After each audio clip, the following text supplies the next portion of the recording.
શિયાળો શરૂ થતા વન્ય પ્રાણીઓ માટે વિશેષ વ્યવસ્થા કરવામાં આવી છે। જૂનાગઢના સક્કરબાગ ઝૂમાં વિશેષ વ્યવસ્થા કરવામાં આવી છે। ઠંડીથી રક્ષણ મળે તે માટે પાંજરામાં પાથરવામાં ઘાસ પાથરવામાં આવ્યું હતું। કૃત્રિમ માળા તેમજ ગ્રીન નેટની સુવિધા પણ ઊભી કરાઈ હતી। સરીસૃપ વર્ગના પ્રાણીઓ માટે પાંજરામાં બલ્બની પણ વ્યવસ્થા કરવામાં આવી હતી।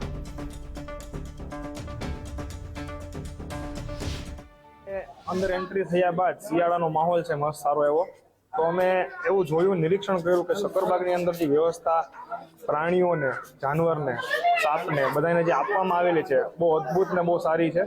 એમાં આપણે જોઈ શકીએ તો અંદર નેટની જારી આડાશ આપવામાં આવી છે, જેમાં પવન ના લાગે એટલા માટે। બીજા નંબરમાં જે બીજા પ્રાણીઓ છે, સાપ છે, તો એના મટકીની અંદર લેમ્પ રાખીને જેને ગરમાહો રહે એના માટે થઈને પણ એ ધ્યાનમાં રાખીને એક અલગ ટેકનોલોજી અપનાવવામાં આવી છે। શિયાળામાં ઋતુઓ પ્રમાણે ઘણા બધા ફેરફાર કર્યા છે। પક્ષીઓ માટે ઝાડી, ઘાસ એ બધી વ્યવસ્થા છે। ટૂંકમાં ઠંડી ન લાગે એનું પૂરતું ધ્યાન રાખવામાં આવ્યું છે। અમે જોયું કે બધા પ્રાણીઓને ટેમ્પરેચર મેન્ટેન કરવા માટે બધા અલગ અલગ સિસ્ટમ કરવામાં આવી છે।